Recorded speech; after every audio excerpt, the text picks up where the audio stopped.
Bağışlayan və mehriban Allahın adıyla salamlayıram hər birinizi dəyərli tamaşaçılar. Xoş gördük sizi Ramazan ayının 24-cü günündə. Bəli, təəssüflər olsun ki, hər gün daha Ramazan ayının sonuna yaxınlaşırıq. Allahdan istəyək ki, inşallah ki, gələn Ramazan ayını da bizə nəsib etsin və bu aydan ən gözəl surətdə istifadə edənlərdən qərar versin bizi. Qurani Kərimin 24-cü cüzündən olan gözəl bir ayə ilə sizin qarşınızdayım. Fusilət surəsi ayə 34-də çox gözəl, çətin, əməl olunması çətin, lakin çox gözəl bir ayədir ki, bizə yaşamaq tərzini öyrədir, insanlarla davranış tərzini öyrədir ki, necə edək ki, düşmənçilikləri dostluqlara çevirək, necə edək ki, insanların qəlbini yumşaldaq. Bu gözəl ayədə, yəni Fusilət surəsi 34-cü ayədə görə Allah Teala bizə nə buyurur? Euzubillahimineşşeytanirracim. Bismillahirrahmanirrahim. İdfə billəti hiyə əhsanu fə izəlləzi beynəkə və beynəhu ədəvətun kəənnə. Burada hansısa bir nöqtələr qeyd olunur ki, İnandırım sizi ki, düzdür ki, çox çətindir bu nöqtələrə əməl etmək, amma həqiqətdə də çox müsbət təsiri var. Ayənin tərcüməsi belədir. Buna görə də sənə yetişən pislikləri ən gözəl üsulla dəf et, yəni uzaqlaşdır. Onda səninlə arasında düşmənçiliyi olan şəxs birdən elə dəyişər ki, sanki yaxın dost və qohumundur. Allah Teala buyurur ki, sizə yetişən pislikləri ən gözəl üsulla uzaqlaşdırın özünüzdən. Və o zaman, yəni bu ən gözəl üsulla uzaqlaşdıran zaman nə baş verəcək? Onda səninlə arasında düşmənçilik hissi duyan şəxslərin arasında elə bir dəyişiklik yaradar ki, Allah Teala sanki sənin yaxın dostun və yaxud da qohumundur. Yəni o qədər isti bir münasibət yarana bilər və ehtimalı var. Mən nəyə görə əminliklə bunu deyirəm? Çünki bunu Allah Teala Qurani Kərimdə bizə vədə verir. Bəli, qəbul edirəm, özüm də qəbul edirəm ki, çox çətindir, çox halda biz buna əməl edə bilmirik. Amma ayə bizə hansı nöqtələri çatdırır? Ayədə Allah Teala bizə deyir ki, pisliklər qarşısında qarşı tərəf kimi davranma. Yəni pisliyin müqabilində pisliklə davranma. Bu cür davranmaqdansa ən yaxşı şəkildə davranmağı həyatımızın sərlövhəsinə çevirək. Allah Teala bizə bunu deyir. Ta ki, düşmənliklər dostluqlara çevrilsin. Yaxşı, necə? Baxın, sadə üsullar da verilib ayənin tərcüməsində və nöqtələrində. O bundan ibarətdir. Biri, məsələn, sizə yaxşı salam vermir, siz ona ən isti münasibəti bəsləyin, ən yaxşı surətdə salam verin. Biri sizə həsadət edir və o biri hətta bizim öz dostlarımızdan da ola bilər. Biri sizə həsadət edir, həsadət üzündən sizin paxıllığınızı çəkdiyi üçün ardınızca yaxşı olmayan, xoş olmayan sözlər danışır. Amma siz müqabilində çalışın ki, səbirli olasınız. Çalışın ki, 2-3 dənə onun yaxşı xüsusiyyətindən vurğulayasınız insanlara. Və yaxud da sizə yaxşı rəftar bəsləmir. Yaxşı münasibət bəsləmir. Hətta iftar süfrələrində, qonaqlıqlarında da belə hallar çox baş verir. Məsələn, toplaşanda, cəm halında hansı iftar süfrəsinə gedəndə görürsən ki, isti münasibətlə qarşılanmırsan kimisə tərəfindən. Bu demək deyil ki, biz də onun müqabilində geri çəkilək və hətta bir çox insanlarla biz təəssüflər olsun rastlaşırıq ki, cəmiyyətdə məhz insanlardan yara aldığı üçün, pis rəftarlar gördüyü üçün bütün yaxşı işlərini kənara qoyub cəmiyyətdən ümumiyyətlə həsf olur, yəni yox olur və kənara çəkilir. Mən deyərdim ki, şeytanın da məhz istədiyi elə budur. Əgər biz istəyiriksə müvəffəq olaq, Allaha yaxşı bəndə olaq, yaxşı tutduğumuz yolda biz geri çəkilməməliyik, əksinə cəmiyyətdə daha çox görsənməliyik və insanlarla isti münasibət bəsləməliyik ki, pislikləri ən yaxşı surətdə dəf edək və uzaqlaşdıraq. Belə olan halda düzdür ki, insanların qəbul edirəm ki, bir çoxları ola bilsin ki, qəlbi yumşalmasın, hətta sizin rəftarlarınızı, davranışlarınızı riya kimi qəbul etsin, bir oyun kimi qəbul etsin. Amma bu heç də belə deyil. Allah üçün görülən hər bir iş yalnız Allaha agah və bəllidir ki, niyyət nədən asılıdır, nə cürdür və gözəldir sözsüz ki.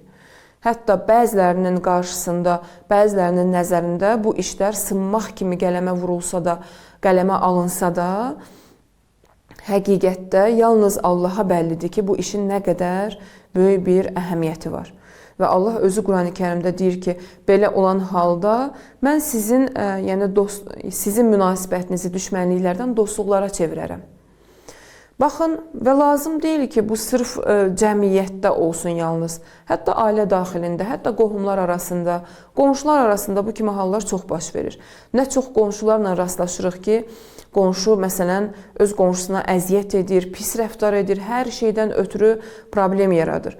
Nə çox qohumlar görə bilərik ki, bizim qeybətimizi edirlər. Bizim haqqımızda pis-pis sözlərdən danışırlar, naxoş sözlər danışırlar. Ailə üzvləri arasında ola bilər ki, övladımız pis rəftar etsin, biz ona yaxşı rəftarla onun pisliyini dəf edək. Və yaxud həyat yoldaşı ola bilər ki, naxoş tərzdə davransın sizlə. Siz xoş davranışla onun naxoşluğunu aradan qaldırıb məhəbbət yarada bilərsiniz ailədə. Və bu ayəni biz müxtəlif cəmiyyətlərə, ailə daxilinə, dostlara, iş yerinə, hər bir hansı cəmiyyətdə ki biz varıq, orada tətbiq edə bilərik. Bəs deməli, Allah Teala bizdən istəyir ki, pisliklərin cavabını yaxşılıqla verək, necə ki Peyğəmbərimiz bu işi görürdü, necə ki imamlarımız bu işi görürdü. Və bu şəkildə davranmaqla da ta ki düşmənlikləri dostluğa çevirə bilərik. Nə çox tarixdə biz faktlarla rastlaşa bilərik ki, imamlarımız onlara pis davranan şəxslərlə yaxşı davranaraq onları öz dostlarına çeviriblər. Amma əməl etmək üçün nə edək? Əməl etmək üçün hansı işləri görək? Birinci növbədə bizim pisliyimizə danışan şəxslərin, məsələn, xırda işlər. Pisliyimizə danışan hansısa bir dostumuz var ki, xətaya düçar olub. Və biz onun haqqında yaxşı danışmaqla o pislikləri dəf edə bilərik. Və yaxud bayaq sadaladığım kimi, bayaq qeyd etdiyim kimi. Və bir nöqtəni nəzərinizə çatdırım ki, söhbət düşməndən getmir. Yəni, söhbət, məsələn, İslam düşmənindən və yaxud hansısa planlı şəkildə, qəti surətdə qulağı, gözü, qəlbi möhürlənmiş şəxslərdən getmir. Söhbət o şəxslərdən gedir ki, elə bizim öz aramızda, öz içimizdədir. Yəni, öz aramızda biz bu hallarla, müsəlman cəmiyyətində biz bu hallarla qarşılaşırıq. Və biz sadə və xırda işlərdən başlayaq, pislikləri yaxşılıqlarla dəf etməyə çalışaq. Hətta kimsə gəlib bizə danışsa ki, məsələn, filan kəs filan sözü dedi, biz rahat şəkildə bunu qəbul almamalıyıq və həmin adama deyək ki, eybi yoxdur, deyib səhv eləyibdi, sən də fikir vermə filan. O adamın özünü utandırmaq lazımdır ki, gəlib bizə hansısa xəbərləri çatdırmasın. İkinci nöqtədə, haqqımızda nahaq qarğış edən şəxslərlə rastlaşa bilərik cəmiyyətdə. Şəxsən biz çox rastlaşırıq, çox görə bilərik ki, hansısa bir şəxs nahaq qəzavət edir və haqqımızda nahaq qarğışlar, nifrinlər edir. Həmin şəxslər üçün dua edək, biz də onun müqabilində nifrin etməyik. Həmin şəxslər üçün dua edək ki, Allah onları hidayət etsin, onları islah etsin. Üçüncü növbədə, çətinliklərdə bizi tək qoymuş şəxslər çox ola bilər həyatda. Çətinliklərdə bizi tək qoyan şəxsləri yaxşı davranaq.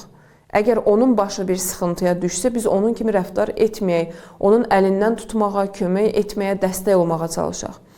Dördüncü növbədə isə bizi, məsələn, qonaqlığa dəvət etməyəni biz qonaqlığa dəvət edək. Məxsusən də bu iftar süfrələrinə aiddir. Yəni, bizim işlərimiz Allaha xatir olsun, Allah üçün olsun. Hansısa bir şəxs bizi qonaqlığa çağırmayıb, iftar süfrəsinə, məclisinə çağırmayıbdır. Eybi yoxdur, mən onu qonaqlığıma çağırırım. Niyə görə? Birinci Allaha xatir. Və ikinci təsiri budur ki, mənim qəlbimdə ona olan o, necə deyərlər, nifrət yaranma şəraiti ki var, onu mən yaxşılığa çevirim. O insanın özünü də yaxşılığa dəvət edin bu üsullarla. Baxın, mən qəbul edirəm ki, bunlar çox çətindir. Çünki insan üçün ən çətin mübarizə yolu məhz onun nəfsi ilə mübarizəsidir. Yəni, ola bilər ki, bir insan rahat silahı əlinə götürsün, döyüş meydanına geçsin, bir insan hicabını rahat qorusun, bir insan kiməsə nəyisə ehsan eləsin sevdiyi şəxslərə rahat şəkildə. Amma daxili aləmdə nəfslə mübarizə, kinləri, küdurətləri əritmək, aradan qaldırmaq, bunlar hər adamın işi deyil. Məhz ona görə də Peyğəmbər deyir ki, kiçik cihadda sizi təbrik edirəm, amma böyük cihad hələ qalıb. Yəni cihad-ı əkbər. Həmin cihad-ı əkbər kiçik cihad olaraq adlandırdığı peyğəmbərin silahlı mübarizə idi düşmənlə. Amma cihad-ı əkbər dediyi böyük cihad isə məhz insanın daxilində öz nəfsi ilə olan cihaddır ki, ən yəni üstün qələbə də həmin o nəfsə qələbə çalmaqdır. Bu günlərdə arzulayıram ki, Allahdan, Allah Taala bizə böyük cihadda qalib olmağı nəsib eləsin. Biz inşallah ki, Quran ayəsinin də vurğuladığı kimi pislikləri yaxşı əməllərimizlə dəf edənlərdən olaq inşallah. İnşallah ki, bizi də bu günlərdə, bu son günlərdə dua eləyin. Allah dualarınızı qəbul etsin. Allaha əmanət olun.